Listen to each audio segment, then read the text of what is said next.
brand new 2017 Nerf Modulus Regulator is one of the flagship blasters of this year, and for the first time it's combining a never before seen feature: full auto, semi-auto, and 3 dart burst, all available in a single blaster. Is it revolutionary, and is this blaster worth the money? I'll be answering all of that and more in this unboxing, review, and firing test video.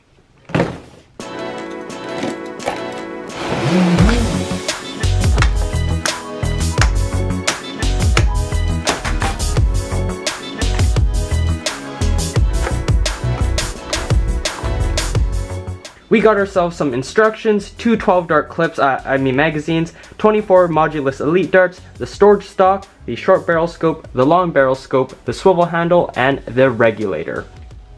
Alright, let's start off with the basics. We got a very simple blue, white, and orange paint scheme, and once in a while Nerf likes to throw us curveballs and completely change the color scheme within a series. That's what's going on here, no more of that Modulus Shrek green going on, and I think that's a good thing. If you want to attach a strap to this blaster, that's no issue at all. We got a sling point right here, another one right here, as well as an iron sight, got a tactical rail on the top, and another one on the bottom, barrel adapter, stock adapter right here. For whatever reason, there's a comfortable handle right underneath here. This is where the jam door is located. You simply pop open that switch and it opens up. It doesn't open up as wide as I would like it to, but I've only had to use this once and this wasn't really an issue. On this side we got a battery tray which holds 4 C batteries, so just let it be known that you'll need those batteries in order to operate this blaster, and that's just another expenditure that you need just to operate the regulator. So those batteries will add weight to this blaster, and surprisingly the regulator isn't as light as I thought it would be. Right here we have an empty mag indicator which starts blinking bright red once your mag is empty. This is the only blaster to have this feature right now, and it's a lot more helpful than I thought. However, it is not perfect. There are a few times where it does take quite a few seconds just for it to start blinking, but for the most part it's pretty good. And when this thing works, it can be a real time saver. Once you see it start blinking, you know immediately that there's no more darts in that clip, so you just take it out, pop in a fresh mag, and you're good to go. No hassle, no waiting, and that is really handy. This thing is very bright, so just let it be known that your opponents can see it as well. Right here we have the mag wall, and this is kind of annoying, but if you load in a mag too slowly, it'll actually catch on the mag and you'll have to push it in again just to fully load it into the blaster. So I recommend that you just slam the mag in there and then you can just avoid this altogether. Over here we have a comfortable handle and rev trigger. I thought the trigger itself was a little skinny for my liking, but I did kind of get used to it. Oh, I have a question. Whose freaking idea was it to put the mag release button over here? I mean, it looks cool and all, but what's wrong with putting it at the sides or near the bottom of the mag wall like we've seen in every clip system blaster out there? This probably isn't going to apply to everyone, but for my specific finger length, pressing down on the mag release button isn't the easiest thing. Not only am I pressing it down at an angle and with my fingernail, but temporarily when I'm doing so,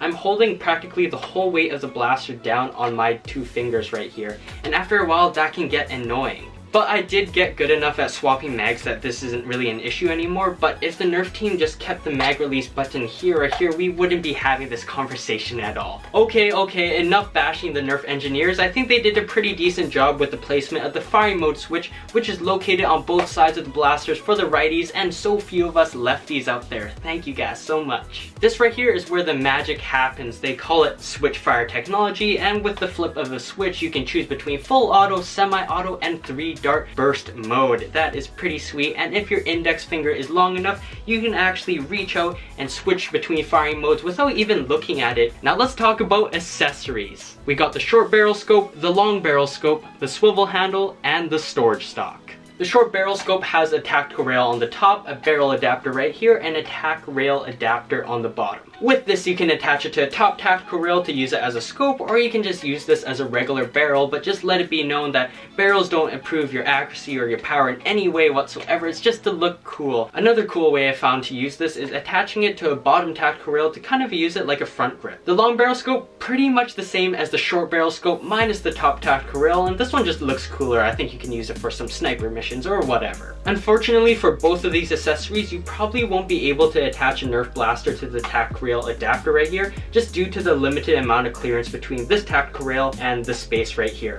Kind of disappointing. The swivel handle is probably the most unique accessory. It attaches to a barrel, has its own barrel adapter, has a sight right here and a 360-degree spinning swivel handle that snaps into place. Nerf's all like, oh, just have the swivel handle out here, hold your blaster to stabilize your shot, but ironically, you're just expending more energy by having your arm up here all the time versus just having it right here. This is perfectly stable, so this is just pretty gimmicky to me, but you know, you can hold it like this, hold it at your hip, just mow down your enemies. But you know, it is cool how either of the barrel scopes actually align with the sight of the swivel handle so you can look straight through it. Still not a big fan of the swivel handle, but I think some people will find it fun. Alright, let's stop messing around and talk about the real star of the show here, the storage stock. I have almost zero complaints about this attachment. For my height, the length of the stock is just perfect for me. The backside is super comfortable and fits into my shoulder, and this thing is rock solid, unlike half of those flimsy ass Nerf stocks out there. Just like the Recon or the ECS-10 stocks, this one also holds one mag in the back. And I've tried this out with all mags and drum mags out there, and the storage stock works with every one of them except for the fan favorite 18 dart mags. But these are the old original 2010 18 dart mags, so maybe the newer versions will work with this storage stock, but I'm not 100% sure. Other than that issue, this holds mags super securely. It's easy to put in, easy to take out, pretty awesome. And just having that extra accessible ammo can really make a difference in a Nerf war. Oh yeah, props to Hasbro for including two 12 dart mags with the regulator. It's a lot better than just one. And talk about innovation, the storage stock also holds the swivel handle in the back, but it does get in the way of my line of sight, so no thanks. Shout out to Nguyen Tran. For a chance at your very own shout out, make sure you answer this week's question of the day. Now is about damn time we see the regulator in action.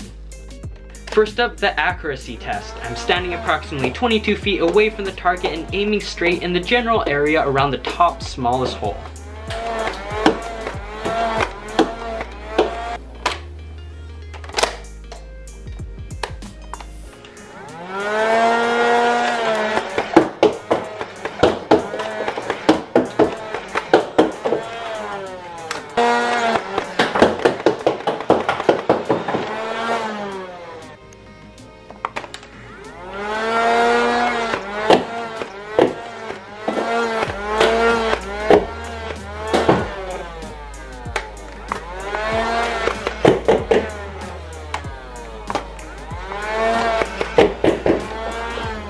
The Regulator's accuracy is pretty much the same as other Elite blasters out there. It's pretty bad with Elite darts, but it gets better once you move on to the Econ Waffle darts / AccuStrafe darts.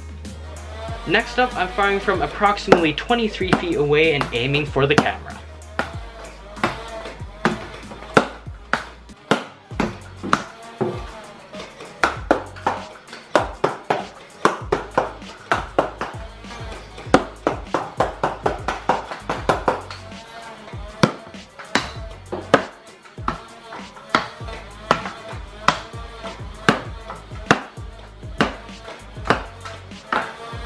Okay, to get straight to the point, the Regulator's performance is good, but it's not the best. It's less than impressive when it comes to range. As you saw, most of the darts were getting around 25 to 35-ish foot ranges. I'm not sure if it's just my blaster or if this is the norm, but from what I was seeing, it's definitely getting your average or less than average ranges compared to other Elite blasters. The darts are the least powerful in full auto mode, especially if you hold down the trigger for a long time, and they were only getting around 23 foot ranges, which is pretty sad. Also, there's like a half a second time lag between the time that you pull the trigger and the time that the dart actually comes out of the barrel, and that really threw me off when I first started using the Regulator, but I did get used to it and now I'm able to kind of compensate for it, if that makes any sense. With that being said though, this time lag isn't ideal, especially for Nerf wars. You want to be able to hit your opponent just as they pop out from behind that tree or behind that corner, and this time lag could be the difference between a hit and a miss. I feel like this is just the beginning for Switchfire tech. I hope we see a lot more of this in the future, and I really think the Nerf engineers out there can really improve upon this. Oh yeah, I forgot to mention, I have a lot of top 10 Nerf videos coming out in the future, so make sure you press that subscribe button so you don't miss out. And for those who are wondering, yes, occasionally the Regulator jams or damages darts. These problems are more likely to occur if you're using crappy quality darts, drum mags, or firing those first few darts from a brand new mag. But ever since I started getting the hang of this blaster, this stuff has been happening a lot less. Things that help are making sure that the blaster is completely revved up before firing, pulling the trigger all the way, and not spamming the trigger and changing firing modes rapidly at the same time. Despite all this doom and gloom that I'm spewing out of my mouth, there are sunshine and rainbows. The Regulator is a lot of fun to use, it feels great to use, and it operates very smoothly. This truly is a quality blaster. Full auto mode might suffer in range, but it fires crazy fast. 3-dart burst mode, it just bridges that gap between full auto and semi-auto. 3-dart burst provides that rapid fire feel at a more controlled rate like semi-auto. I'm not gonna lie, the Regulator is louder than your average semi-auto blaster, but surprisingly it's really silent when firing darts. This sounds stupid and obvious, but you pull the trigger, the darts fly out, simple as that. When the indicator works well and blinks, you know instantly when to reload that mag.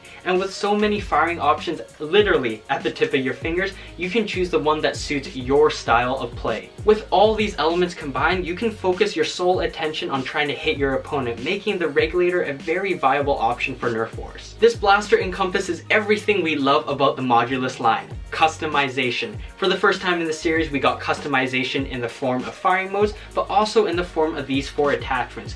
Just with the attachments provided, I can make at least 15 different combos depending on how fun, silly, or practical I wanted them to be. Overall, it's like you have multiple blasters just bundled into one package. With all this said and done, is the Regulator revolutionary enough? Is it worth its hefty price point at $60 US? For the most part, I think I can say yes. This isn't as bad of a deal compared to some other motorized Nerf blasters out there for around the same price point because you have versatility, customization, innovation, performance. This blaster is as much fun to use as the Nemesis, if not more. I would say this blaster is the best deal for the new Nerfers out there because the Regulator kinda acts like a Strife, a Rapid Strike, and a whole new blaster with 3-dart burst all together in one package. Any Nerf gun enthusiast will probably enjoy this blaster. The Regulator is less of a necessity for those who already have fuller arsenals and already have their favorite semi-auto or full auto blasters. The Regulator does provide an edge in battle with its versatile firing mode capabilities,